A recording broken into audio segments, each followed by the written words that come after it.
Hello guys, welcome to Tripathi tutorial. आप सभी का स्वागत है मेरे चैनल में। और गाइस, हम लेकर के आए थे आपके लिए सी प्रोग्रामिंग की सीरीज़। और सी प्रोग्रामिंग की सीरीज़ में हमने पिछले लेक्चर में कवर किया था अर्थमेटिक ऑपरेटर। और अर्थमेटिक ऑपरेटर पे मैंने आपको सारी चीज़ें एक एक प्रोग्राम के साथ बताई थी और आपको मैंने एक होमवर्क दिया था। वो होमवर्क मैंने आपको पूरा समझा दिया था। आई होप आपने वो कर लिया होगा, उसमें आपको कोई प्रॉब्लम नहीं आई होगी। तो चलिए आज की क्लास स्टार्ट करते हैं। आज की क्लास में हम करने वाले हैं दो बहुत इंपॉर्टेंट प्रोग्राम, जिन प्रोग्राम की मदद से आपका लॉजिक जो है वो बहुत ही बिल्डअप होने वाला है और आपको ऑपरेटर्स का यूज़ हम कैसे कैसे कर सकते हैं, अपने दिमाग पे कैसे जोर दे करके आप चीज़ों को निकालेंगे, वो आज की क्लास में आप सीखने वाले हैं। ठीक है, चलिए तो पहला प्रोग्राम मैं आपको समझाता हूँ कि पहले प्रोग्राम में हमें करना क्या है। तो गाइस, पहले प्रोग्राम में जो हमें करना है, हमारे पास जैसे मान लीजिए 3245 ये नंबर है। मुझे जो आउटपुट चाहिए, मतलब 3245 एक 4 डिजिट का नंबर आप लेंगे यूज़र से। आपको आउटपुट चाहिए सबका अलग अलग लाइन पे, मतलब 3 अलग लाइन पे, 2 अलग लाइन पे, 4 अलग लाइन पे, 5 अलग लाइन पे। ठीक है, तो आपको समझ में आ रहा होगा। अब ये तो था क्वेश्चन 3245 और ये था आंसर कि ये आपको लाना है। लेकिन अब ये लाना कैसे उसको समझते हैं। ठीक है, तो सबसे पहले 3245 में मुझे क्या करना पड़ेगा, इन सबको अलग अलग करना पड़ेगा। ठीक है, तो इन सबको मैं अलग कैसे कर सकता हूँ, प्लस माइनस अभी इतना दिमाग नहीं चल रहा। ठीक है, मैं क्या करता हूँ, मैं डिवाइड और मॉडुलस उन दोनों का यूज़ करता हूँ। ठीक है, दो ऑपरेटर बताए थे, इस ऑपरेटर का यूज़ करते हैं क्वोशंट वैल्यू को लेने के लिए और इस ऑपरेटर का यूज़ करते हैं हम रिमाइंडर वैल्यू को लेने के लिए। ठीक है, तो अब सबसे पहले मुझे क्या चाहिए, मुझे चाहिए 3। तो मैं 3 को कैसे ला सकता हूँ, अरे ये जो 3245 है, अगर इसे मैं 1000 से डिवाइड कर दूँ, अगर मैं इसे ध्यान से सुनिएगा 1000 से डिवाइड करता हूँ, देखिए 3245 इसे मैं डिवाइड करता हूँ 1000 से, तो आपको रिजल्ट क्या मिलेगा आप मुझे बताइए सोच के। मैंने इसके बीच में क्वोशंट, जो ऑपरेटर हमें क्वोशंट रिटर्न करता है वो वाला ऑपरेटर लगाया है डिवाइड के लिए। तो अगर आप 1000 से इसे डिवाइड करेंगे तो ये आपको रिजल्ट क्या देगा, 3 देगा। तो आप समझ गए होंगे कि पहले क्या करना है 3, अब रिजल्ट आ गया 3। ठीक है, कैसे आया, जब आपने इसे 1000 से डिवाइड किया। ठीक है, अब जब आपने इसे 1000 से डिवाइड किया होगा तो कितना आया होगा, 3000। 3000 हजार सॉरी 1000 3 जा 3000। तो अब यहाँ पे क्या किया होगा आपने, 3000 को माइनस करना पड़ेगा ना। जब डिवाइड कर रहे हैं तो 3000 माइनस हो गया होगा, और जब माइनस हुआ होगा यहाँ पे तो नीचे कुछ आया होगा। नीचे कितना आया होगा, 245। ठीक है, अब ये जो 245 है इसको भी तो उठाना है आपको, है ना। तो ये क्या है, ये रिमाइंडर बचा। और रिमाइंडर को उठाने के लिए किस ऑपरेटर का यूज़ करते हैं बताइए, मोड ऑपरेटर का। और वो किस में यूज़ करेंगे, 3245 में। ठीक है, यहाँ पे जो डिवाइड कर रहे हैं ये वाला ऑपरेटर यूज़ किया तो क्वोशंट आ गया, और इसकी जगह पर अगर अब आप मॉडुलस ऑपरेटर का यूज़ करेंगे, मोड का, तो वो क्या दे देगा, वो आपको 245 रिजल्ट दे देगा। ठीक है, फिर अब आप देखिए ये दोनों चीज़ आपको समझ में आ चुकी होगी। ठीक है, अब देखिए इसी की मदद से हम ये पूरा प्रोग्राम सॉल्व करने वाले हैं। ठीक है, तो चलिए स्टार्ट करते हैं। सबसे पहले इंट, ये तो चीज़ें आपको पता ही है, include studio dot H, include conio dot H, void main और करली ब्रेसेस, ये तो कंपलसरी है। अब आपको याद भी हो रहा होगा धीरे धीरे। तो मैं पहले डेटा टाइप डिफाइन करता हूँ इंट। ठीक है, अब सबसे पहले मुझे एक नंबर चाहिए जो मैं डिफाइन करवाऊंगा। दूसरा 4 डिजिट हैं, चारों को स्टोर कराना है, तो 4 वेरिएबल चाहिए, ए बी सी डी। अब लगा दीजिए अपना CLR SCR। सबसे पहले यूजर से नंबर ले लीजिए, तो print F enter the 4 digit number. अभी मैं 4 डिजिट नंबर के लिए कर रहा हूँ, आप जितनी डिजिट के लिए करना चाहते हैं आप कर सकते हैं, कोई दिक्कत नहीं है। ठीक है, बस यहाँ 1000 से कर रहे हैं तो वहाँ 10,000 से होगा। ठीक है, जब आप डिजिट बढ़ाते जाएंगे तो 1000 10,000 ऐसे बढ़ता चला जाएगा। नंबर को स्टोर कराने के लिए स्कैन एफ एंड एन। अब देखिए आपको पहला चाहिए तो ए के अंदर स्टोर कराइए, मैंने बताया था। ठीक है, मुझे 3, उसी को अपने दिमाग में वही रखिए, 3245 जो था। ठीक है, तो ए इज इक्वल टू, मुझे पहले क्या चाहिए, 3 चाहिए, है ना। तो मैं लिखता हूँ एन, क्योंकि नंबर मेरा एन में स्टोर है। और पहले मुझे क्वोशंट चाहिए, 1000 से डिवाइड कर दिया, आ गया। अब वो जो क्वोशंट है उसको भी तो मुझे चाहिए, क्योंकि उसमें 3 तो मैंने ले लिया, मैंने नंबर क्या लिया था 3 2 4 5, 3 तो मैंने ए के अंदर स्टोर करा लिया। लेकिन अब ये जो डिवाइड करेंगे आप, इसमें 3000 जो ये आएगा, अब आपने माइनस किया तो क्या बचा 2 4 5, तो 2 4 5 को तो उठाना पड़ेगा, आपको लेना पड़ेगा। और इस 2 4 5 में से देखिए 3 के बाद फिर अगला नंबर किसका है 2 को, फिर उसको लेना पड़ेगा, फिर 2 के बाद फिर अगला नंबर 4 का। तो ऐसे ऐसे सारे नंबर आपको देखने हैं ना। तो अब आपने क्या कर लिया, यहाँ पे 3 को उठा लिया। अब आप एक n, ये जो n है नया नंबर, जो नंबर है आपका उसको n% 1000 कर दीजिए। ये क्या दे देगा आपको 245, मतलब अब आपका 3 a के अंदर स्टोर हो गया और अब इस n के अंदर नई वैल्यू आ गई, और वो क्या निकल के आ गई 245। देखिए 3245 था, जिसमें से 3 निकाल चुके, अब 245 बचा। तो अब किस टारगेट कौन है 245, ठीक है। तो बी वेरिएबल लीजिए, उसके अंदर 2 को स्टोर कराइए, n% डिवाइड, अब 1000 नहीं 100 चलेगा, क्योंकि वहाँ पे 245 है। तो 245 मतलब 100 से डिवाइड करेंगे तभी तो 100 2 जा 200 आएगा, और माइनस होगा तो 45।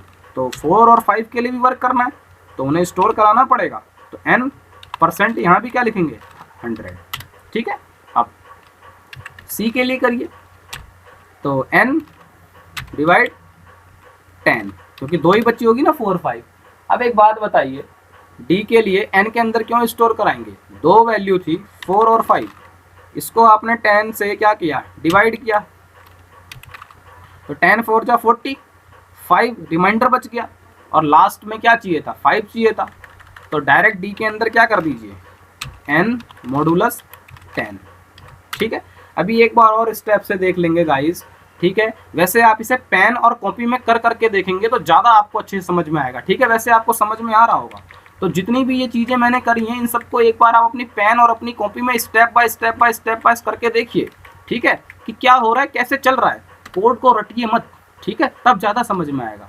अब ABCD के अंदर मेरी सारी वैल्यूज़ आ चुकी हैं, और मुझे ये जो वैल्यू प्रिंट करानी थी वो लाइन बाय लाइन प्रिंट करानी थी, ठीक है। अब मैं आपको एक चीज़ दिखाने वाला हूँ, मैं यहाँ पे चारों वैल्यूज़ एक साथ प्रिंट कराऊंगा, देखिएगा कैसे, ठीक है।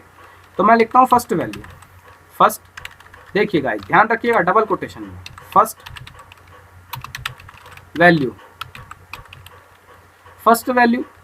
%d, पता है आपको इंटीजर है, ठीक है। अब /n, क्योंकि अगली वैल्यू किस में है नेक्स्ट में है, उसको लिखिए सेकंड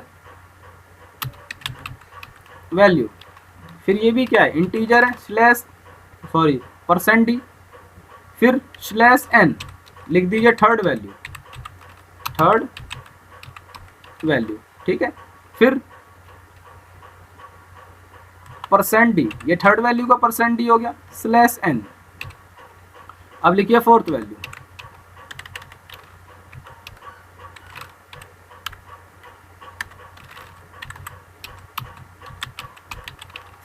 वैल्यू, अब ये भी क्या है %d, ठीक है। अब बंद कर दीजिए और वेरिएबल्स का नाम लिख दीजिए, पहले है a, फिर b कॉमा लगा लगाते, फिर c, फिर d, ठीक है। बंद करिए और टर्मिनेटर, ठीक है।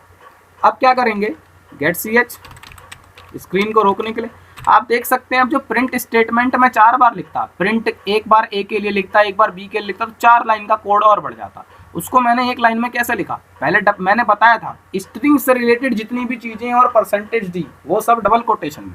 तो पहले आपने लिखा फर्स्ट वैल्यू, फिर %d लगा दिया, फर्स्ट वैल्यू का फॉर्मेट स्पेसिफायर, फिर /n, ताकि दूसरी वैल्यू जो है वो सेकंड लाइन में आए, फिर उसका %d, ठीक है। अगर यहाँ पे फ्लोट होता तो %f लगाते, ठीक है। फिर /n, फिर थर्ड वैल्यू, फिर %d थर्ड वैल्यू का, फिर फोर्थ। तो आई होप आपको ये समझ में आ चुका होगा। कॉमा लगा करके फिर सीरीज से देने हैं, आपने फर्स्ट वैल्यू में %d दिया है, मतलब फर्स्ट वैल्यू के लिए दे रहे हैं, और फर्स्ट वैल्यू a में स्टोर है, तो इसीलिए सबसे पहले मैंने क्या यूज़ किया a, फिर b, फिर c, फिर d, ठीक है। तो सीरीज से। तो आई होप आपको समझ में आ गया होगा कोड, ठीक है। चलिए रन कराते हैं, कंट्रोल F9, कहता है एंटर द 4 डिजिट नंबर। मैं नंबर लिखना भूल गया, आप लिख लीजिएगा 7896। आप देखिएगा 7896 अलग अलग लाइन में आ चुका है। ठीक है, आई होप आपको ये समझ में आया होगा। ठीक है, चलिए अब एक और प्रोग्राम देखते हैं और सीखते हैं। इसको दबाइए शिफ्ट डिलीट। अब जो प्रोग्राम हमको समझना है और करना है, बहुत इंपॉर्टेंट प्रोग्राम है, ध्यान से देखिएगा। देखिए गाइस, ये जो दोनों प्रोग्राम है, इन दोनों प्रोग्राम का जो रोल है वो आगे बहुत यूज़ होगा, तो प्लीज़ इसको अच्छे से समझिएगा इन दोनों ऑपरेटर्स को। ठीक है, ये बहुत ही इंपॉर्टेंट ऑपरेटर्स हैं, इनका बहुत बार यूज़ होता है, इसीलिए मैं आपको ये प्रोग्राम करवा रहा हूँ। अब जो आपका प्रोग्राम है 3 4, मान लीजिए मैंने आपको दे दी वैल्यू 4 1 मिनट 7 8 9 8, मैं आपसे कहता हूँ रिवर्स प्रिंट कराइए, मतलब 8 9 8 7 रिवर्स आना चाहिए। ठीक है, अब रिवर्स कैसे प्रिंट करा सकते हैं, तो रिवर्स की अगर हम बात करें तो देखिए, जब आगे वाली वैल्यू हमें चाहिए थी तो हमने वहाँ पे क्या किया था, इस ऑपरेटर का यूज़ किया था। ठीक है, अब जब रिवर्स चाहिए तो इस ऑपरेटर का यूज़ कर लीजिए। ठीक है, कैसे वो देखिए।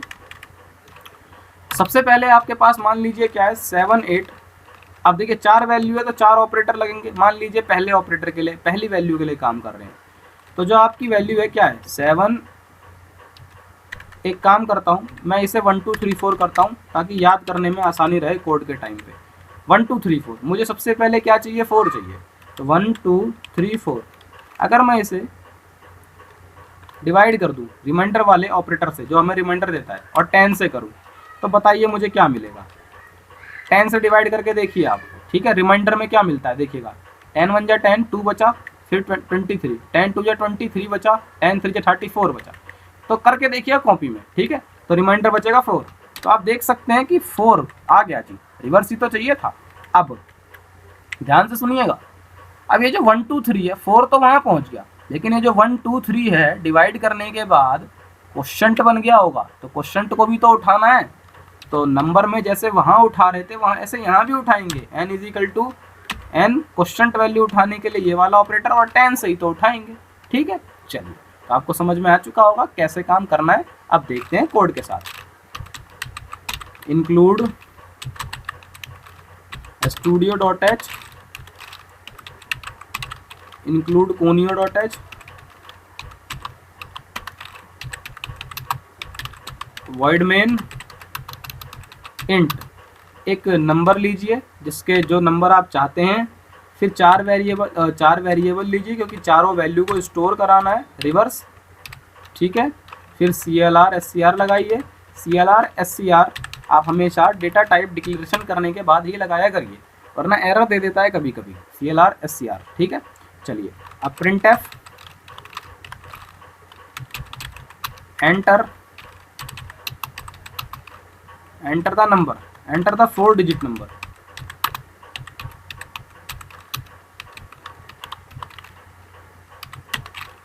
फिर scanf, ये सब तो अब बच्चों का खेल हो गया होगा आपके लिए, printf और scanf। ठीक है, चलिए वर्क करते हैं पहले वेरिएबल के लिए, पहली वैल्यू के लिए 1 2 3 4, 4 चाहिए भाई, तो क्या लिखेंगे n मॉडुलस 10, आ गया 4।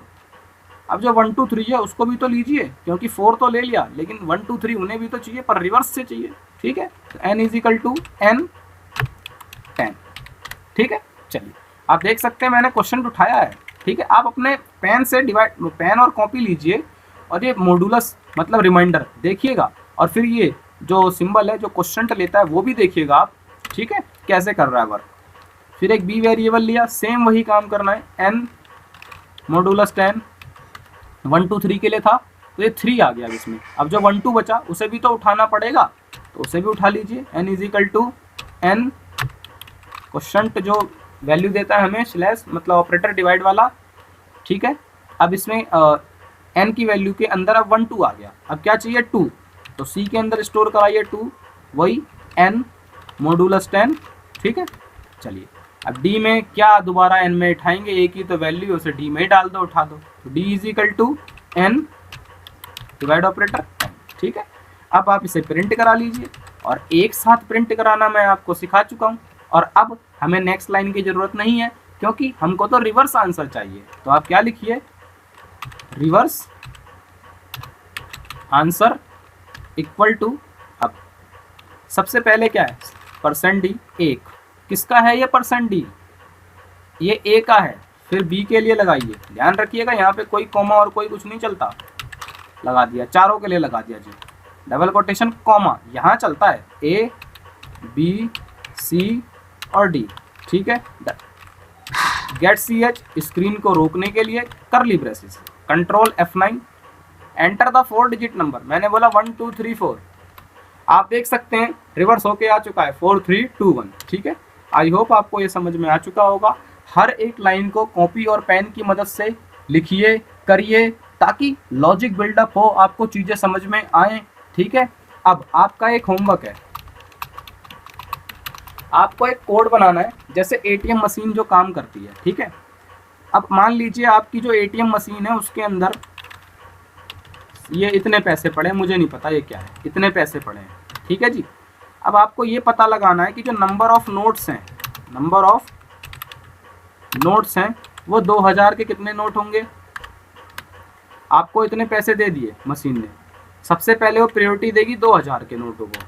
फिर जब 2000 के नोट, मतलब अब जैसे मैंने आपसे बोला कि आपके पास 10,500 हैं, तो 10,500 में वो आपको, या 4,500 है तो 4,500 में वो आपको 2-2 हज़ार के 2 नोट देगी और एक 500 का नोट देगी, देगी कि नहीं। इसी तरीके से करना है। तो 2000 के कितने नोट देगी, 500 के कितने नोट देगी और 100 के कितने नोट देगी, ठीक है। तो ये प्रोग्राम आप कर लीजिएगा। एक तो ये होमवर्क हो गया आपका। दूसरा होमवर्क, इसको हम अगली क्लास में डिस्कस करेंगे, ठीक है, अगर आपके नहीं हुआ या हुआ, ठीक है। एक प्रोग्राम आपको ये करना है, आपके पास 2 3 4 5 ये नंबर है, ठीक है। आपको क्या करना है, फर्स्ट डिजिट का एंड लास्ट डिजिट का सम प्रिंट कराना है, मतलब 5 और 2 का सम कराना है 7, ये आंसर आना चाहिए, ठीक है। तो आई होप गाइज आपको आज की क्लास समझ में आई होगी। प्लीज़ मेरे चैनल को लाइक करिए, सब्सक्राइब करिए और शेयर करना ना भूलिए। अगर आप पाइथन सीखना चाहते हैं तो हमने पाइथन की भी सीरीज स्टार्ट कर रखी है, जाइए और सीखिए। HTML की भी सीरीज़ हैं, उन्हें भी जाइए और सीखिए। चलिए, थैंक यू सो मच।